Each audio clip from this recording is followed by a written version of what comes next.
ფრაზა "ცოდნა ძალაა" განსაკუთრებით მნიშვნელოვანია ომის სამყაროში. რაც უფრო მეც იცნობ შენს მტერს, მით უფრო მარტივია მისი დამარცხება. თუ იცი სად გადაადგილდებიან მათი ჯარები და ჯავშან ტექნიკა, შეგიძლია საჭირო ზომები მიიღო მათი შესაჩერებლად. თუ იცი სად მდებარეობს მათი ყველაზე მნიშვნელოვანი რესურსები, შეგიძლია დაგეგმო და განახორციელო დათმები მათ გასანადგურებლად. წარსულში ასეთი ინფორმაცია მზვერავებისა და ჯაშუშებისგან მოდიოდა. დღეს კი ეს ცოდნა კოსმოსიდან მოდის. ასობით მილის სიმაღლეზე დედამიწის ზედაპირიდან თანამგზავრები აკვირდებიან ჯარების გადაადგილებას. პოულობენ მარაგების საწყობებს, აკონტროლებენ ავიაბაზებს და ამჟღავნებენ დაფარულ პოზიციებს მტრის ხაზების სიღრმეში. უკრაინა ძლიერად ეკრნობა ამ სისტემებს რუსეთთან ომში, მაგრამ კიევის ყველაზე მნიშვნელოვანი თვალი ცაში არც მოკავშირე ზესახელმწიფოს და არც მილიარდერი ტექნოლოგიური კომპანიის მიერ არ არის გაშვებული. ის ხალხის მიერ შეგროვებული თანხებით იქნა დაფინანსებული. ჩვეულებრივი უკრაინელების მიერ შეძენილი და დაფინანსებული ეგრეთ წოდებული ხალხის თანამგზავრი მსოფლიოში ერთ-ერთ ყველაზე ეფექტურ სადაზვერვო რესურსად იქცა და ასევე ნამდვილ კოშმარად რუსეთის სამხედრო მანქანისთვის. სანამ მის მუშაობასა და უნიკალურ სარგებლებზე ვისაუბრებთ, მოდით გადავხედოთ ამ უნიკალური თანამგზავრული სისტემის მომხიბვლელ წარმოშობის ისტორიას. ყველაფერი 2022 წელს დაიწყო, კონფლიქტის საწყის ეტაპებზე. სერგეი პრიტულას საქველმოქმედო ფონდმა გადაწყვიტა მოეწყო სახსრების შეგროვების კამპანია. 3 თურქული ბაირაქტარის შესაძენად და საზოგადოებას შესწირვისკენ მოუწოდა. ეს იყო საშუალება ჩვეულებრივი უკრაინელი მამაკაცებისა და ქალებისთვის თავიანთი წვრილი შეეტანათ სამშობლოს დაცვაში, თავად იარაღის აღების გარეშე და ბევრმა ადამიანმა გამოეხმაურა ამ მოწოდებას. მარფლა იმ დროს უკრაინის მოსახლეობის დიდი ნაწილი ყველაფერს აკეთებდა, რაც შეეძლო ქვეყნის თავდაცვის ძალების მხარდასაჭერად. იქნება ეს შესაწირით თუ სხვა გზებით დახმარებით. ამიტომ მიუხედავად იმისა, რომ დრონები საკმაოდ ძვირი ღირდა, ხალხის სიხარულით სწირავდა იმას, რაც შეეძლო. ზოგისთვის ეს მხოლოდ რამდენიმე ათეული გრივნა იყო, მაშინ როცა სხვებს შეეძლოთ ასეულობით ან თუნდაც ათასობით გრივნას შეწირვა.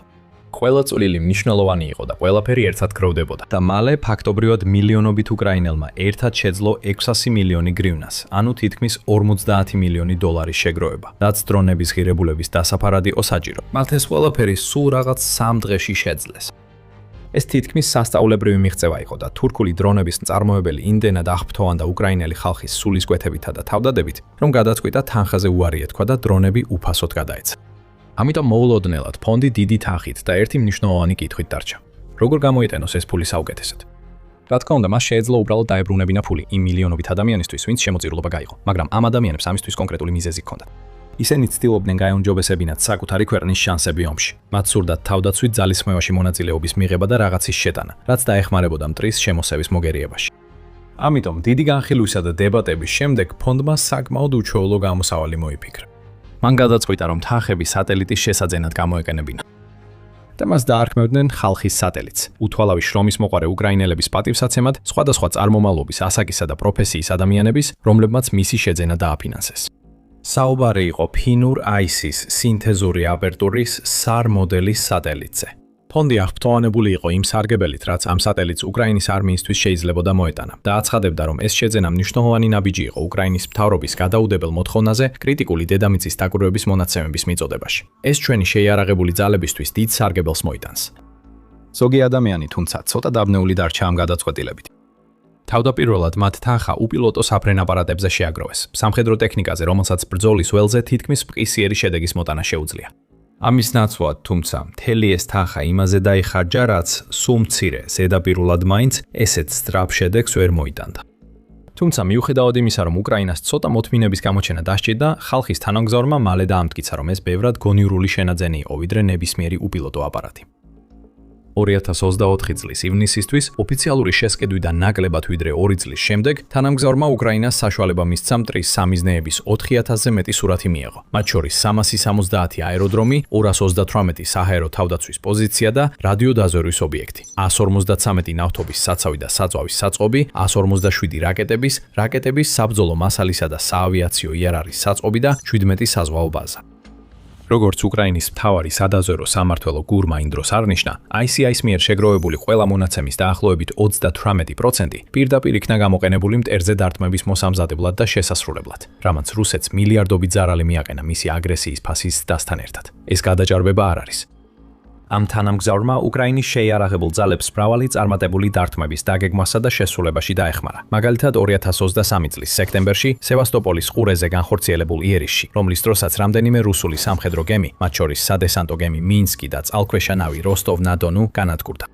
მხოლოდ ეს ობიექტები რამდენიმე ასეულ მილიონად ღირდა, ასე რომ ადვილი წარმოსადგენია, როგორ შეუწყო ხელი სახალხო თანამგზავრმა გრძელვადიან პერსპექტივაში მილიარდობით დოლარის ზარალს. და ომის მიმდინარეობისას ის კიდევ უფრო სასარგებლო და ღირებული გახდა. განსაკუთრებით მას შემდეგ, რაც უკრაინამ გააძლიერა კამპანია რუსული ობიექტების, როგორიცაა ნავთობგადამამუშავებელი ქარხნები და საბრძოლო მასალის საწყობები, დასათქმელად, რათა მტრის შესაძლებლობები ომის გაგრძელებისთვის შეასუსტოს.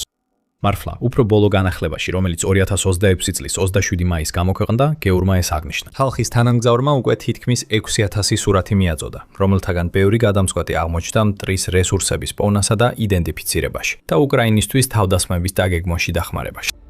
გერს კოსმოსური დაზვერვის დანაყოფები ყოველდღიურად იღებენ თანამგზავრულ სურათებს და ეს მონაცემები გამოიყენება ოკუპირებულ ტერიტორიებზე ობიექტების თვალყურის სადევნებლად. რუსეთში მტრის სამხედრო სამიზნეების დაგეგმილი დარტყმების იდენტიფიცირებისთვის, ასევე თავდასხმების შედეგების შესაფასებლად. ანდრეი იუსოვმა უკრაინის თავდაცვის სამინისტროს წარმომადგენელმა კიდევ უფრო შორს წავიდა და განმარტა თუ რამდენად გავლენიანია ეს ტექნოლოგია სინამდვილეში. თანამედროვე ომში კოსმოსურ ტექნოლოგიებზე წვდომას გადამწყვეტი როლი აქვს და სწორედ ხალხის თანამგზავრი გახდა უკრაინის პირველი მახვილი თვალი ორბიტაზე. ჩვენ ხედავთ, სად უნდა დაუმიზნოთ, გვესმის, რომელ სამიზნეს ჯობია დავარტყათ. გვაქვს კონტროლი დარტყმების შედეგებზე. მრავალმილიარდიანი დანაკარგები რუსი აგრესორისთვის, ეს არის შედეგები, მათ შორის ხალხის თანამგზავრისაც, რომელიც აძლიერებს ჩვენს განძლეობას და ეს სისტემური მუშაობა გრძელდება. სამინისტრომ ასევე მოიყვანა რამდენიმე მაგალითი იმ ადგილებისა, რომელთა თვალთვალშიც და მონიტორინგშიც თანამგზავრმა დაეხმარა. მათ შორის გააზიარა კოსმოსიდან გადაღებული რეალური სურათებიც. ასეთი ადგილებია მაგალითად ოლენიის ავიაბაზა, საწვავის საცავები რუსეთის კრასნოდარის რეგიონში, ზაიაბროკას აეროდრომი, ასევე საზღვაო ხომალდები, რომლებიც ნოვოროსიისკში არიან გაჩერებული. ადგილი, რომელიც ცოტა ხნის წინ მასშტაბური დრონით შეტევის სამიზნე გახდა და კრემლის ერთ-ერთ საუკეთესო სამხედრო გემს სერიოზული ზიანი მიადენა. და ხალხის თანამგზავრი მხოლოდ ამ ადგილების პოვნასა და მტრის გადაადგილების თვალთვალში არ არის გამოსადეგი, არამედ უკრაინის თავდასხმების შედეგების დადასტურებასა და გააზრებაშიც ეხმარება.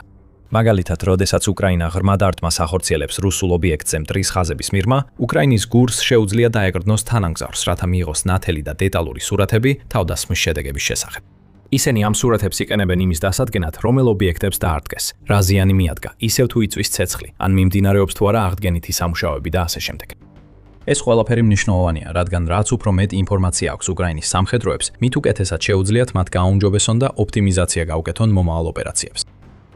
ეს ყველაფერი ქვეყნის უფრო ფართო სტრატეგიისა და ომისადმი საერთო მიდგომის ნაწილია, რომელიც დიდწილად ეფუძნება მუდმივი გაუმჯობესების იდეას, არასოდეს დაკმაყოფილდეს არსებული მდგომარეობით, არამედ ყოველთვის ეცადოს მეტი გააკეთოს. უფრო ძლიერად დაარტყას, მეტ ქაოსი შექმნას მტრისთვის და მეტი სარგებელი მიიღოს თითოეული რესურსისგან. და ამ ყველაფერში ყველაზე გასაოცარი ის არის, რომ ეს ყველაფერი უკრაინის მოსახლეობის მიერ გახდა შესაძლებელი. ყოველი ადამიანი, ვინც იმ საწყის საქველმოქმედო კამპანიაში მონაწილეობა მიიღო, ფაქტობრივად დაეხმარა არმიას ასობით რუსული ობიექტის აღმოჩენასა და დარტყმაში, რაც მილიარდობით დოლარის ზიანს აყენებს დამპყრობლებს. რა თქმა უნდა, ეს ერთადერთი სატელიტი არ არის, რომელზეც უკრაინა დაზვერვისა და სურათების მისაღებად არის დამოკიდებული, მაგრამ მას აქვს რამდენიმე უნიკალური მახასიათებელი, რაც მას ალბათ ყველაზე ღირებულ და მნიშვნელოვან სატელიტად აქცევს. სანამ ამაზე ვისაუბრებთ, ზუსტად ისე როგორც ხალხის სატელიტი, The Military Show გაძლევთ სრულად სურათს და არა მხოლოდ სათაურებს. გამოიწერეთ არხი, რომ ყოველთვის ინფორმირებული იყოთ. ამ სატელიტის ნამდვილი ღირებულების გასაგებად მნიშვნელოვანია გავიგოთ, როგორ მუშაობს იგი. რადგან ეს უბრალოდ სატელიტი არ არის, ეს არის SR სატელიტი. მარტივი სიტყვებით რომ ვთქვათ, ეს ნიშნავს, რომ ის ასხივებს რადარის ტალღებს და ზომავს ანარეკლებს, რათა გადაიღოს დედამიწის სურათები ქვემოთ. ეს ძალიან განსხვავდება ტრადიციული ოპტიკური სატელიტისგან, რომელიც მუშაობს როგორც კამერა კოსმოსში და იღებს ქვემოთ მდებარე სცენის ფოტოებს. და ზუსტად როგორც ჩვეულებრივი კამერები, ოპტიკური სატელიტები საუკეთესოდ მუშაობენ სუფთა ამინდში, მაგრამ სხვა დროს შეიძლება გაუჭირდეთ. მაგალითად, მათ შეიძლება გაუჭირდეთ სურათების გადაღება ღამით და ვერ ხედავენ ხრუბლებში, ბოლში, ნისლში ან წვიმაში, რაც ნიშნავს, რომ ცუდი ამინდის დროს ისინი შეიძლება საათობით ან თუნდაც დღეებით გამოუსადეგარი გახდნენ. ისინი ასევე არ არიან საუკეთესო შენიღბული ან დამალული ტექნიკის აღმოჩენაში და რუსეთი, როგორც ბევრი სხვა არმია, ხშირად იყენებს კამუფლაჟს ჯარის გადაადგილების დასამალად ან ტექნიკის ხეებში და მცენარეულობაში დასაფარად, რათა მათი აღმოჩენა უფრო რთული იყოს. ტრადიციული თანამგზავრები ასევე ადვილად შეიძლება მოატყუონ ცრუ სამიზნეებით. შეიძლება გადაიღონ ფოტო, სადაც ჩანს ტანკებით სავსე მინდორი, ან აეროდრომი, სადაც ათობით ბომბდამშენი და გამანადგურებელი აფრენას ელოდება. მაგრამ სინამდვილეში ეს შეიძლება მტრის ჭკვიანური ხრიკი იყოს მოწინააღმდეგის მოსატყუებლად. უკრაინის სართანამგზავრის სილამაზე იმაშია, რომ მას თითქმის არც ერთი ეს პრობლემა არ აქვს. როგორც გური არ ნიშნავს, მას შეუძლია ნებისმიერ დროს და ნებისმიერ ამინჩი სურათების მიღება. ნიშნულობა არ აქვს ხრუბლიანი ცა თუ არა, რადგან ხალხის თანამგზავრს შეუძლია ხრუბლების მიღმა ხედავს. ეს ძალიან მნიშვნელოვანია, რადგან თუ უკრაინას მხოლოდ ტრადიციულ თანამგზავრებზე მოუწევდა დაყრდნობა, ყოველთვის იქნებოდა რისკი, რომ ხრუბლების ან სხვა ცუდი ამინდის გამო სურათები დაბალი ხარისხის ან სრულიად გამოუსადეგარი იქნებოდა. ამით ქვეყნის შეიარარებული ძალები ნაკლებ სადაზორო ინფორმაციას მიიღებდნენ, რაც თავის მხრივ თავდასხმების დაგეგმვას გაართულებდა. რუსეთიც შეძლებდა ისარგებლოს ნისლითა და ხრუბლიანი ამინდით, რათა გადაადგილოს თავისი ძალები ან დაგეგმოს მოულოდნელი შეტევები უკრაინულ პოზიციებზე, რაც ფრონტის ხაზზე მნიშვნელოვან გარღვევებს გამოიწვევდა. თუმცა ხალხის სატელიტის წყალობით უკრაინას მუდმივად ყავს თვალები ცაში, რომლებიც არასდროს უშვებენ ხელიდან საჭირო მონაცემების შეგროვებას, რათა მოწინააღმდეგეზე ერთი ნაბიჯით წინ იყოს. გარდა ამისა, რადგან სატელიტი იყენებს რადარს და არა ჩვეულებრივ კამერას, მას გაცილებით უკეთ შეუძლია შენიღბული ჯარისკაცებისასა და დამალული ტექნიკის აღმოჩენა. ასევე შეუძლია გაცილებით ეფექტურად გაარჩიოს ცრუ სამიზნეები და რეალური სამხედრო ობიექტები, რადგან უზრუნველყოფს განსაკუთრებულად მაღალი ხარისხის გამოსახულებებს. მართლა, კომპანია ICI, რომელიც ამ სატელიტის უკან დგას, აცხადებს, რომ გარკვეულ გამოსახულებებს შეუძლიათ მიაღწიონ 0.25 მეტრიან გარჩევადობას თითო პიქსელზე, ხოლო ერთი გამოსახულება შეიძლება ფარავდეს 225 კვადრატულ კილომეტრამდე ტერიტორიას. ეს უკრაინას აძლევს საშუალებას არა მხოლოდ დიდი მიწის ფართობები დაინახოს, არამედ დაახლოოს და მარტივად შეამჩნიოს ყველაზე წვრილი დეტალებიც კი. ბევრ სხვა ქვეყანასაც აქვს წტომა SAR სატელიტურ ტექნოლოგიაზე, მათ შორის უკრაინის ყველაზე დიდ მოკავშირეებს ევროპაში და მის ფარგლებს გარეთაც. ამიტომ ერთ-ერთი მთავარი არგუმენტი ხალხის სატელიტის იდეის წინააღმდეგ 2022 წელს იყო ასეთი. რატომ მას შეუძლია კიევს უბრალოდ დაეყრდნოს თავის უცხოელ პარტნიორებს, რომლებსაც შეუძლიათ მიაწოდონ საჭირო დაზვერვა და სურათები. მართალია, ეს პარტნიორები ძალიან გულუხვად ეხმარებიან უკრაინას, განსაკუთრებით საფრანგეთი და შეერთებული შტატები, რომლებიც დიდ დახმარებას უწევენ სატელიტური სურათებით. თუმცა პრობლემა იმაშია, რომ როცა სხვებზე ხარ დამოკიდებული საჭირო დაზვერვის მისაღებად, ყოველთვის ვერ დაეხტნობი მათ სისწრაფეს, რეაგირებას ან ზუსტად შენს მოთხოვნებზე მორიებულ დახმარებას, ისე როგორც შენ გინდა. იგივე სიტუაცია სამხედრო დახმარების სხვა ფორმებშიც. დიახ, ბევრი ქვეყანამ უკრაინას გაუგზავნა ყველაფერი, რაკეტებიდან საჰაერო თავდაცვის სისტემებამდე და ძირითადი საბრძოლო ტანკებიც კი. მაგრამ ყოველთვის ამ ქვეყნებზე იყო დამოკიდებული, რას და როდის გაუგზავნიდნენ. კიევს შეეძლო მოთხოვნების წარდგენა და გადაწყვეტილებებზე გავლენის მოხდენა, მაგრამ საბოლოო გადაწყვეტილებას თავად არ იღებდა. ის ყოველთვის სხვა ქვეყნების პოლიტიკასა და არჩევანზე იყო დამოკიდებული. ასე რომ სატელიტური გამოსახულებების შემთხვევაში უკრაინას ზოგჯერ საკმაოდ დიდი ხნის განმავლობაში უწევდა ლოდინი, რომ მიეღო საჭირო სურათები. მის პარტნიორებს ასევე შეეძლოთ დაეწესებინათ მკაცრი შეზღუდვები იმ გამოსახულებებზე, რომელთა მიწოდებაც სურდათ. მაგალითად, მათ შეიძლება არ სდომოდათ გარკვეული ადგილების სურათების გაზიარება, ან შეიძლება შეშფოთებულიყვნენ, რომ ძალიან სწრაფად და ზედმეტად ბევრი დაზვერვის მიწოდებით კონფლიქტის ესკალაცია შეიძლებოდა გამოეწვიათ. ხალხის თანამგზავრთან საქმე სრულიად სხვაგვარადაა. ეს არის ისტორია, სადაც უკრაინა უბრალოდ მეორე ხარისხოვანი პერსონაჟი კი არ არის, არამედ მთავარი გმირია. რადგან ის ამ თანამგზავრის ექსკლუზიური ოპერატორია, თავად წყვეტს რა მონაცემებს შეაგროვებს, როდის შეაგროვებს და რა ფორმატში მიაწვდის სურათებს. ეს კიევის ძალებს საშუალებას აძლევს ზუსტად ის მონაცემები მოიპოვონ, რაც სჭირდებათ მაქსიმალური სისწრაფითა და ეფექტურობით. ამას სერგი პრიტულას საქველმოქმედო ფონდი ადასტურებს. თანამგზავრი უკრაინის ტერიტორიაზე დღეში ორჯერ გადის, ხოლო ISI-ის დამფუძნებელი რაფაელ მორძევსკი აღნიშნავს, რომ უკრაინა მას იყენებს რუსული ჯარების გადაადგილების თითქმის რეალურ დროში დასაკვირვებლად და ყოველდღიურად ერთი და იმავე ობიექტის 20-4-მდე სურათის გადაღებას ახერხებს. და კონფლიქტურ სიტუაციებში ეს უფრო მნიშვნელოვანია, ვიდრე შეიძლება გეგონოთ, რადგან ომის სამყაროში არაფერი რჩება უცვლელი დიდხანს. რუსეთი რეგულარულად ცვლის თავისი რესურსების, მაგალითად საჰაერო თავდაცვის სისტემებისა და რაკეტების ბატარეების ნებარეობას. მისი ჯარებიც მუდმივად მოძრაობენ, დანაყოფები თითქმის მუდმივად გადაადგილდებიან ფრონტის ხაზის ტერიტორიებზე. აეროდრომებზეც თვითმფრინავები და სხვა რესურსები შეიძლება გადაიტანონ ან გადაადგილონ სხვა აეროდრომებსა და ჰანგარებში, ხოლო სხვაში ხომალდები პორტიდან პორტში გადაადგილდებიან. თუ გიწევს დაეყრდნოს სატელიტურ სურათებს, რომელთა მიღებასაც დღეები სჭირდება, შეიძლება უყურებდე ფოტოებს, რომლებიც რეალობას აღარ ასახავენ. მაგალითად, საფრანგეთის ერთ-ერთმა სატელიტმა შეიძლება გადაიღოს მექანიზებული ბრიგადის სურათი სადღაც ფრონტის ახლოს, მაგრამ იმ დროისთვის, როცა ეს ფოტო უკრაინაში ჩავა, ბრიგადა უკვე შეიძლება სრულიად სხვა ადგილას იყოს გადასული. მაგრამ ხალხის სატელიტის დახმარებით უკრაინას წარმოუდგენლად სწრაფი წვდომა აქვს ამ სურათებზე და თავდაცვის სამინისტრო აღნიშნავს, რომ ხშირად მხოლოდ რამდენიმე საათი სჭირდება, სანამ ფოტოები მივა. და ეს სისწრაფე ბევრად ამარტივებს გადაწყვეტილებების მეტილებების მიღებას ამ მონაცემებზე დაყრდნობით. холод უკრაინის გურს, მთავარი სადაზვერვო სამმართველო აქვს ზუსტ ინფორმაცია, რამდენ გადაწყვეტილებაზე მოახდინა გავლენა სატელიტმა, რამდენ თავდასხმაში მიიღო მონაწილეობა, რამდენი სიცოცხლე გადაარჩინა და რამდენი ზიანის მიყენებაში დაეხმარა კიევის ძალებს რუსეთისთვის. მაგრამ რთული არ არის დაინახო, რა მნიშვნელოვანი ნაწილია ეს ამ პაზლში. ომის განმავლობაში, მაგრამ განსაკუთრებით 2025 და 2026 წლებში ხედავდით, როგორ ახორციელებდა უკრაინა უამრავ დამანგრევალ ზუსტ დარტყმას რუსეთის ობიექტებზე, ისეთ რეგიონებში, როგორიცაა დონეცკი, ლუგანსკი და კიდევ უფრო შორს, ყირიმშიც კი. ამ თავდასხმებიდან ბევრი საოცრად წარმატებულია. უკრაინის დრონები და რაკეტები განსაკუთრებული ეფექტურობით ურტყამენ მიზნებს.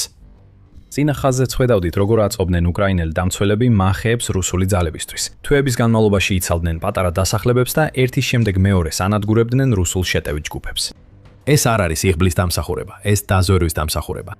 უკრაინა ასეთ თავდასხმებს ახორციელებს და თავის ტერიტორიას ასე კარგად იცავს, იმიტომ რომ ყოველთვის ცდილობს მოწინააღმდეგეზე ერთი ნაბიჯით წინ იყოს.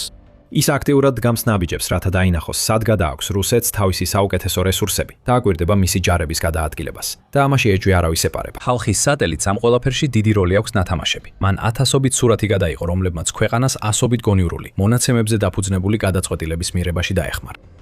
ეს კიდევ ერთი მაგალითია იმისა, თუ როგორ გამოიყენა უკრაინამ ტექნოლოგია და ინოვაცია ომში თავისი უპირატესობისთვის. ჩვენ ნახეთ, როგორ იყენებენ კიევის ძალები უახლეს დრონებს, თანამედროვე ელექტრონული ომის სისტემებს და ხელოვნურ ინტელექტსაც კი, რათა გააძლიერონ თავდაცვა და მოწინააღმდეგესთან შანსები გაათანაბრონ. ხალხის სატელიტი კიდევ ერთი შთამაგონებელი მაგალითია იმისა, რომ უკრაინა ახალ ტექნოლოგიებს პროგრესულად უდგება. და შეიძლება ითქვას, რომ ამ ყველაფერში საუკეთესო ის არის, რომ რუსეთს არაფრის გაკეთება არ შეუძლია, რათა ეს შეაჩეროს. თუნდაც კრემლის ძალებმა გადაწყვიტონ სატელიტის წინააღმდეგ სამხედრო მოქმედება, მაგალითად კიბერომი ან ანტისატელიტური რაკეტების გამოყენება, ამას მნიშვნელობა არ ექნება. რადგან ხალხის სატელიტი სრულად დაზღვეულია, ICI-მ პირობა დადო, რომ თუ მას რამე დაემართება, უკრაინას ზუსტად იგივე შემცვლელს მიაწვიან.